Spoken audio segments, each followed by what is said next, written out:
L'ancien présentateur du 20h de TF1 est de plus en plus acculé par les témoignages de femmes dont il aurait abusé sexuellement au cours de sa carrière.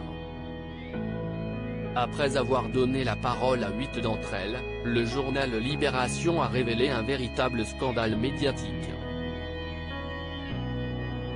Invitée sur le plateau de C'est à vous ce mercredi 15 décembre, Amandine Cornette de Saint-Cyr, l'une de ses victimes, a de nouveau raconté son histoire à visage découvert.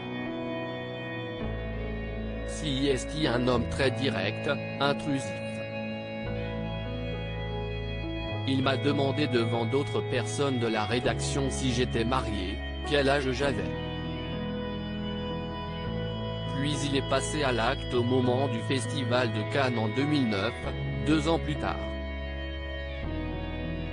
On était sur le ponton devant l'hôtel, j'avais remarqué que je lui plaisais. Comme on se connaissait déjà, on se parle.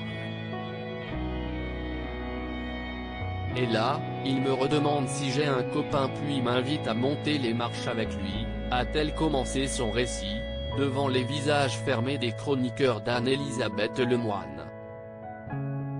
Là où l'affaire est complexe, CIST est séduite par l'image de Patrick Poivre d'Arvor. CIST, un homme brillant, littéraire, que j'admirais beaucoup. J'ai été nourri depuis toute petite par ces JT.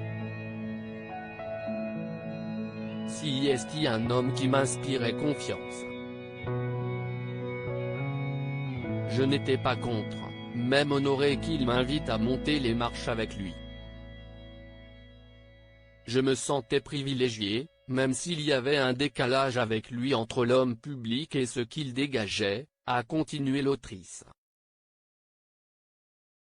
Amandine Cornette de Saint-Cyr, quand je suis monté dans sa chambre, je me suis retrouvé avec quelqu'un qui était déjà nu. Avant de continuer son récit, les victimes ont du mal à comprendre qui il est vraiment car elles ont été nourries par son image publique.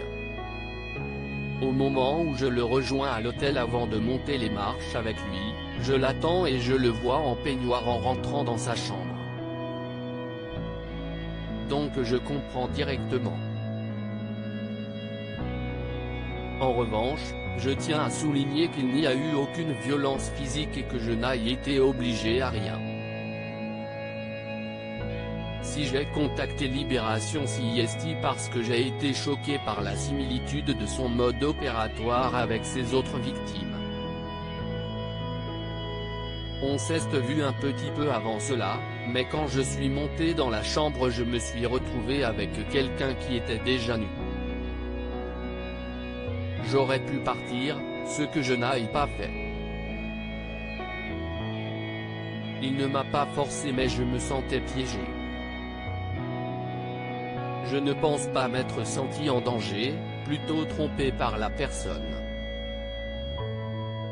J'ai eu affaire à une sorte de prédateur alors qu'avant je n'avais même pas l'impression d'avoir affaire à un séducteur, car il n'y a jamais eu séduction. Loading budget.